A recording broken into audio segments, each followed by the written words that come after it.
Hi guys, welcome to our channel.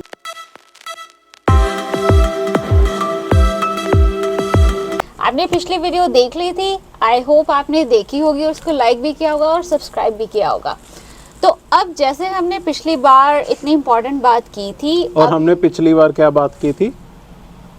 बात की थी? Just for the reminder. क्या बात की थी? क्या बात? हमने पिछली बार बात की थी आइल्स के बारे में, हमारी प्रिपरेशन कैसे रही, क्या कुछ होता है उसमें और कैसे आप कर सकते हो बेटर स्कोर के लिए। तो आज का हमारा टॉपिक है ना, अगेन वो पीआर को लेके ही है, वो है हमारा एजुकेशन क्रेडेंशियल असेसमेंट को लेके, ECA। और ये भी उतना ही इम्पॉर्टेंट पार्ट है जितना कि आइल्स है। अभी पीआर प्रोग्राम में क्या होता है ना, each and every step is to be done very carefully. हर एक चीज़ उतनी इम्पॉर्टेंट है, आपको केयरफुल रहना है कि किसी भी स्टेप पे आपका कोई इशू ना आए, कोई प्रॉब्लम ना आए। तो बात करते हैं ECA की। अभी वैसे तो काफ़ी ऑर्गेनाइजेशंस है जिनके थ्रू आप अपना EC यानी कि एजुकेशन क्रेडेंशियल को असेस करा सकते हो। अभी ECA से मतलब क्या है? तो ECA का मतलब है कि जो भी आपने डिग्रीज आपकी की है, आप ग्रेजुएट हो या मास्टर्स हो, उसको वो ऑर्गेनाइजेशंस इवैल्यूएट करती है। जैसे अगर आपको कनाडा के लिए कराना है तो वो कनाडा के हिसाब से आपकी डिग्रीज को इवैल्यूएट करेंगे कि यहाँ पे उनकी क्या वैल्यू है, क्या लेवल है। तो बहुत बार ऐसा होता है कि इंडिया की मास्टर्स, यहाँ का डिप्लोमा इवैल्यूएट होती है, तो वो भी आपको अब ध्यान रखना पड़ेगा। वैसे तो बहुत ऑर्गेनाइजेशन है जो ये इवेलुएट करती हैं, पर जो फेमस हैं या आप बोलो कि जो मेनली चल रही हैं कंपनीज, तो वो है एक तो वेस है, एक आईकास है, एक CES है।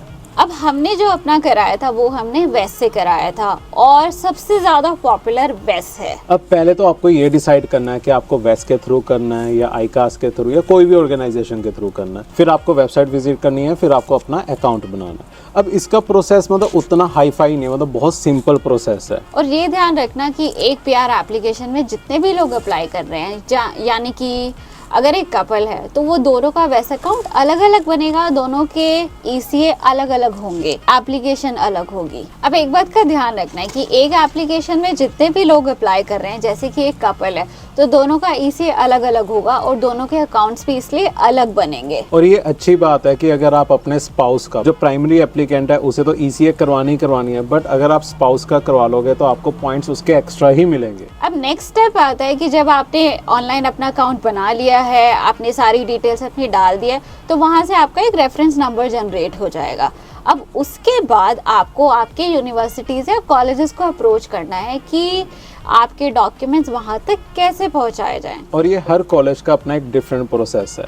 अब डिफरेंट कैसे, मतलब कोई कॉलेज तो है ना आपका ना टेलीफोनिक ही कर देगा, मतलब आप घर पे बैठे आपने बोला भाई ऐसा ऐसा ये प्रोसेस है। अब हर कॉलेज को पता होता है कि उसने बाहर जाना तो ये डॉक्यूमेंट्स रिक्वायर्ड है, बट प्रोसेस सबका अलग है। और ऐसा ही एक्सपीरियंस हमारे साथ हुआ था। इसके 2 जगह अप्लाई हुए थे, मेरा एक जगह हुआ था। तीनों कॉलेजेस के ना टोटली डिफरेंट प्रोसेस थे। अब सुमित का जो था उसका सारा ऑनलाइन हो गया था। वो अपने कॉलेज की ऑनलाइन वेबसाइट पे गया, वहाँ उसने अप्लाई किया और फीस पे की और डॉक्यूमेंट्स अपने आप वहाँ से यूनिवर्सिटी ने डायरेक्ट भेज दिए। तो मुझे इसमें कोई हैसल नहीं हुआ। मेरा आई थिंक आधा घंटा मुश्किल से लगा है और मुझे एक और उन्हें मेल करना पड़ा है कि मैंने है ना डॉक्यूमेंट्स अपने है ना कर दिए, ये सब हो गया।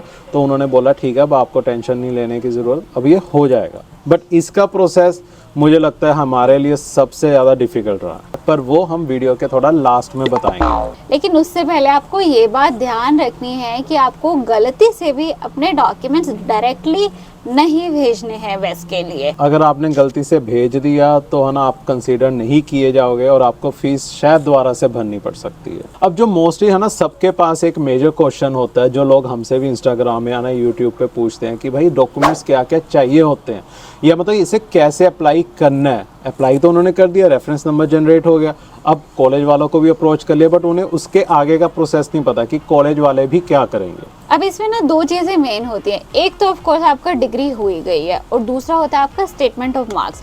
अब स्टेटमेंट ऑफ मार्क्स से क्या होता है कि अपने इंडिया में ट्रेंड है कि ज़्यादातर कॉलेजेस मार्कशीट्स देते हैं, ठीक है। अगर सेमेस्टर सिस्टम है तो सेमेस्टर वाइज मार्कशीट मिल जाएगी या फिर एनुअली मिल जाएगी। लेकिन जब आपको असेसमेंट के लिए भेजना होता है तो वो मार्कशीट कंसिडर नहीं होती है, वहाँ पर आपको ट्रांसक्रिप्ट भिजवानी पड़ती है। तो ट्रांसक्रिप्ट काफ़ी कॉलेजेस तो आपके कॉन्वोकेशन के टाइम दे देते हैं, पर काफ़ी नहीं देते हैं। लेकिन जिनके पास आ भी गई है वो भी आपको ध्यान रखने की आप खुद से आपकी ट्रांसक्रिप्ट की कॉपी नहीं भेज सकते। वो एक नई कॉपी निकलेगी, डिग्री की भी एक नई कॉपी निकलेगी जो कि कॉलेज अटेस्ट करके डायरेक्टली भेजेगा। और उसमें उनके साइन और स्टैंप लगेगी कॉलेज की, जो वो कॉलेज वाले खुद भेजेंगे। हम ये भी बताते हैं, बट इसमें कोई भी ऐसा सच ओरिजिनल डॉक्यूमेंट नहीं जाता। बट ट्रांसक्रिप्ट ऑब्वियस ओरिजिनल जाती है, बट जितने भी आपकी है ना डिग्रीज हैं या आपके सर्टिफिकेशंस हैं वो ओरिजिनल नहीं जाता, वो फोटोकॉपी जाता है, जो कि कॉलेज वाले खुद साइन करते हैं, टेस्ट करते हैं, एक एनवेलप में बंद करते हैं और उसे सील लगाते हैं। और कुछ तो डायरेक्टली उनको भेज देते हैं। कुछ यूनिवर्सिटीज़ क्या करती हैं, सील करके आपको दे देती है और आपको बोलती हैं कि जो कॉलेज या यूनिवर्सिटी का पोस्ट ऑफिस है वहाँ से उसको पोस्ट करो। अब सेम एक्सपीरियंस इसके साथ भी हुआ। इसकी एक यूनिवर्सिटी ने बोला कि भाई एनवेलप ये रहा, अब आप अपना कर लो जो करना आगे। तो वहाँ पे जो कैंपस में पोस्ट ऑफिस था यूनिवर्सिटी का, वहाँ जाके मैंने उसको वहाँ से पोस्ट कर दिया।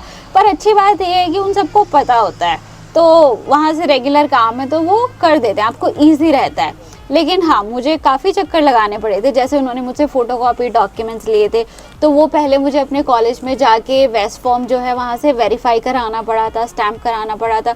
फिर मुझे यूनिवर्सिटी ऑफिस में सबमिट करना पड़ा था, क्योंकि वो अलग था, कॉलेज अलग है, यूनिवर्सिटी ऑफिस अलग है, तो वो थोड़ा झंझट था। और इसमें सबसे ज़्यादा परेशानी हुई है जब इसके कॉलेज में हुई है स्ट्राइक। हाँ सच। तो भाई वो जब स्ट्राइक हुई है, वो आई थिंक महीना ज़्यादा ही पहले चली स्ट्राइक थी। रही उनकी। हाँ।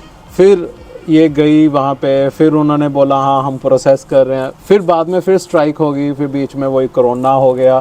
तो उस झंझट में मुझे लगता है हमारा सिर्फ वेस्ट, स्टार्टिंग में वेस्ट ने बहुत ज़्यादा टाइम लिया, स्पेशली इसके। मेरा केस तो ऐसा था कि मैंने फ़ोन किया, मेल किया, दैट्स इट, मेरा एंड हो गया। अब नेक्स्ट जो इम्पॉर्टेंट क्वेश्चन आता है वो ये है कि आपको आपकी कितनी डिग्रीज असेस करानी है। अगर आप बैचलर्स हो, मास्टर्स हो, पोस्ट डॉक हो, डॉक्टरेट हो, तो जितनी भी हैं आपको अपनी सारी डिग्रीज असेस करानी है। बेटर है कि सारी करवा लो। अगर आप मास्टर्स हो तब भी आप अपनी बैचलर्स ज़रूर असेस करवाओ, ताकि ये तो पता चले कि कनाडा में उसकी क्या वैल्यू लगी है। और बहुत बार होता है कि इंडिया की, जैसा कि हमने शुरू में बताया था कि इंडिया की जो मास्टर्स डिग्री है 2 साल वाली, वो डिप्लोमा असेस हो जाती है। तो इस चीज़ का ध्यान रखना, जितने भी 3+2 वाले कॉम्बिनेशंस हैं ना, 3 साल का बैचलर्स और 2 साल का जिनका मास्टर्स है, उनके काफ़ी ज़्यादा चांसेस रहते हैं कि वो एक bachelor plus 1 year diploma evaluate होके आए। जितने भी 4 साल वाले बैचलर्स हैं, जैसे कि जितने भी बीटेक्स हैं प्लस मास्टर्स हैं, उनकी बैचलर्स प्लस मास्टर्स इवैल्यूएट हो जाती है। तो ये चांसेस काफ़ी रहते हैं। आप वहाँ पे ऑप्शन होता है, अगर आप चाहो तो रीअसेसमेंट के लिए डाल सकते हो। अब वो उनका डिसीजन रहेगा कि वो फाइल रीवैल्यूएट करके आपका ना क्या असेस कर रहे हैं, क्योंकि वो आपकी यूनिवर्सिटी वेरीफाई करेंगे, कोर्सेज लाइक सब कुछ, सारा प्रोसेस वो दोबारा करेंगे और उसके बाद अपना डिसीजन दोबारा सुनाएंगे। बट ये मत मान के चलना कि अगर आपने आईआईटी से की है, दिल्ली यूनिवर्सिटी से की है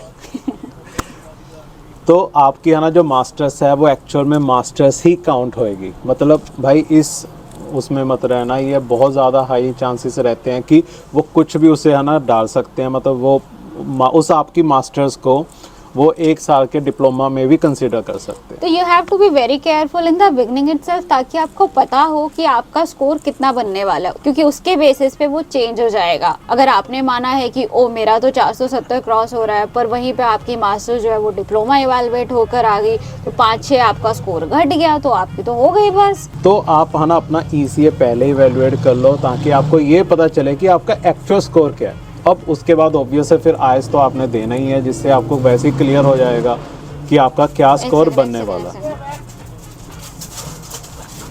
ओह, किसी का कुत्ता आ गया था यहाँ पे। मतलब कुत्ते ऐसे है ना कि वैसे तो है ना कनाडा में कहीं भी नहीं आपको मिलेंगे, बट अगर किसी का ऐसे लूज छोड़ना अलाउड भी नहीं अलाउड नहीं है, बट अगर किसी का ऐसे पर्सनली वाला आ जाता है पेट, तो ऐसे हमें डर लगता है कि यार अभी काट ही ना ले। क्यों, यहाँ पे डॉक्टर का खर्चा भी ज़्यादा है, और फिर आपको तो पता है कि काम से अलग से छुट्टी, और पैसे वैसे अलग से मतलब कटते कुत्ते से हैं। कटाना चलो सस्ता भी हो तो भी मतलब अच्छा तो नहीं। अच्छा तो नहीं है, बट पर मुझे याद है कि जैसे कोरोना के टाइम इसे एक चूहे ने काटा हाँ, था। सच। मतलब लोग कुत्ते से कटते हैं भाई, मैं चूहे से कटी। ये चूहे से कटी, मतलब सोते सोते चूहा काट के चला गया। पूरे मतलब 5 वैक्सीनेशन रेबीज वाले उसमें भी लगे थे। थोड़ी चलो डिफरेंट पीस है। Back to work. हाँ, अब ये तो सब हो गया कि आपकी मास्टर्स हो गई, बैचलर्स हो गया, आपने रीवैल्यूएट भी करा लिया, बट एक जो back in the mind question रहता है कि भाई सारे प्रोसेस में टाइम कितना लगेगा, मतलब 2 महीने लगेंगे, 6 महीने लगेंगे, मतलब आपने फाइल तो अप्लाई कर दी अपनी वैस में, पर उसे इवेल्युएट होने में टाइम कितना लगेगा? अगर सब कुछ ठीक ठीक चलता रहे तो 1.5 से 2 महीना मैक्स। मतलब जो हमारा एक्सपीरियंस है, हमने वैस के थ्रू कराया और हमारा आई थिंक 1.5 महीने में, अगर इसका वो वाला टाइम जो कॉलेज वालों ने थोड़ा सा टाइम ज़्यादा लिया, Right. अगर वो मैं हटा दूं तो शायद 1.5 महीना, क्योंकि है ना, अगर मेरा कंसिडर करोगे तो मैंने कॉलेज वालों को मेल किया, उनकी वेबसाइट पे अप्लाई किया और मेरा शायद 1.5 महीने के अंदर अंदर मेरा सारा प्रोसेस हो गया था, और शायद 1.5 महीना भी नहीं लगा, एग्जैक्ट 40 दिन से कम लगे मेरे। तो इसमें कुछ ऐसा नहीं है कि वैसे इतना टाइम लेती है, आईकास इतना टाइम लेती है, ये एक मिथ, मैं तो मिथ ही बोलूँगा कि एक मिथ चला हुआ है नेट पे। काफ़ी लोग कहते हैं कि जो आईकास है वो वैसे भी कम टाइम लेती है, क्योंकि मेरा जो पर्सनल एक्सपीरियंस है या मेरे और भी काफ़ी आसपास के लोगों का एक्सपीरियंस है, सबने वैसे अप्लाई किया और सबका वैस में वैसा ही एक्सपीरियंस रहा जैसा हमारा काफ़ी अच्छा एक्सपीरियंस रहा। मतलब है कि ओवरऑल बहुत सारी चीज़ों पे डिपेंड करता है। ठीक है, आपने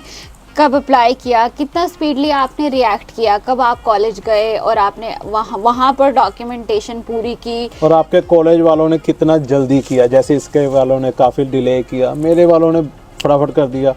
तो इन सब चीज़ों पे डिपेंड करता है, ना कि ये कि ऑर्गेनाइजेशन इटसेल्फ कितना टाइम ले रही है। अब अगर हम एक्सपीरियंस की बात कर रहे हैं तो है ना, सबसे बड़ा एक्सपीरियंस मेरी फास्ट, इसकी पहली यूनिवर्सिटी का हमने बता दिया, अब इसकी दूसरी यूनिवर्सिटी का एक्सपीरियंस। अब ये तीनों एक्सपीरियंस है, आपको ये आइडिया तो हो जाएगा, इनमें से कोई ना कोई एक्सपीरियंस शायद आपकी यूनिवर्सिटी के साथ भी होगा।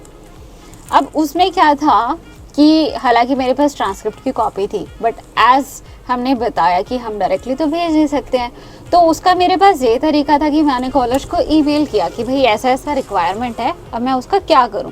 तो उन्होंने मुझे ईमेल पे प्रोसेस बताया, फिर उन्होंने बोला कि एक एप्लीकेशन लिखो और हमको ईमेल करो, ये डॉक्यूमेंट्स की फ़ोटोकॉपी भेजो, तो वो मैंने सब उनको भेजा। और फिर उन्होंने जो फीस बताई और उसके लिए उन्होंने डीडी मांगा था, सिर्फ एक ही ऑप्शन था कि डीडी सबमिट करना है। तो वो हमने फिर क्या किया, वो जो पेपर एप्लीकेशन लिखी थी उसके साथ डॉक्यूमेंट्स की फ़ोटोकॉपी भी लगा के, डीडी लगा के, सील करके उनको हमने पोस्ट किया, और वही सारी चीज़ें मैंने स्कैन करके ईमेल में भी उनको भेज दिया। तो तब जाके मेरे डॉक्यूमेंट्स वहाँ से प्रोसेस होके उन्होंने वेस को भेजे। तो मतलब ये हर कॉलेज का, हर यूनिवर्सिटी का अपना डिफरेंट प्रोसेस है। अगर कोई आपको कह रहा है कि ऐसे हो जाएगा, नहीं, हर किसी का अपना एक्सपीरियंस है, और ये भी डिपेंड करता है कि उस समय जो वहाँ का स्टाफ है वो कैसा बैठा है, या वहाँ का क्या अभी सीन चल रहा है। लाइक इसके केस में इजीली हो जाता शायद पहली यूनिवर्सिटी में, पर स्ट्राइक आ गई बीच में, तो हर चीज़ डिले होगी। तो हर चीज़ डिपेंड करती है। तो ऐसा नहीं है कोई वैसा अच्छा है, आईकास अच्छा है या CES अच्छा है। आप किसी में भी अप्लाई करो, सबका काइंड ऑफ रिस्पांस सेम ही रहता है। कोई ऐसा नहीं है कि ये ज़्यादा मास्टर्स को मानते हैं, ये मास्टर्स को मास्टर्स ही कंसीडर करते हैं। वो हर किसी का अपना एक्सपीरियंस है उसमें। तो सबसे बेस्ट है कि आप फटाफट प्रॉम्प्टली एक्ट करो और अपनी यूनिवर्सिटी को कांटेक्ट करो एग्जैक्ट प्रोसीजर जानने के लिए, और उसको जितना जल्दी हो सके वो फॉलो करो। बाकी इसी के साथ हम अपने इसी PR प्रोसेस को लेके आगे किसी और वीडियो में आपसे मिलेंगे, ताकि आपको भी पता चले कि PR प्रोसेस में क्या क्या इश्यूज आते हैं, क्या क्या डिफ़िकल्टीज आते हैं। हम ऐसे ही अपना पर्सनल एक्सपीरियंस शेयर करते रहेंगे। बट इन सब के साथ ये सब जानने के लिए सबसे बड़ी बात है कि आपको ये चैनल सब्सक्राइब करना पड़ेगा। जब तक सब्सक्राइब नहीं करोगे, हमें भी नहीं पता चलेगा कि आपको अच्छी लग रही है नहीं, आपको कुछ मदद मिल भी रही है या नहीं इन चीज़ों से।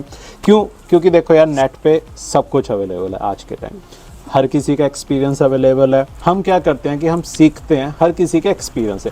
आप शायद हमारे एक्सपीरियंस से कुछ सीखोगे, हम शायद दूसरों के एक्सपीरियंस से कुछ सीख रहे हैं, तो एक सर्कल चल रहा है। बट अगर आप हमारा चैनल सब्सक्राइब करोगे तो हमें पता चलेगा कि आप भी सीख रहे हो कुछ हमसे।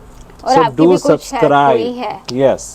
और अगर आपको कोई भी डाउट है आप नीचे कमेंट कर सकते हो, उसे पूछ सकते हो, चाहे हमारे दोनों के इंस्टाग्राम चैनल्स पे जाके है ना आप अपने डाउट्स पूछ सकते हो। और आज के लिए बस इतना ही, अब मिलते हैं नेक्स्ट वीडियो में, तब तक के लिए बाय बाय।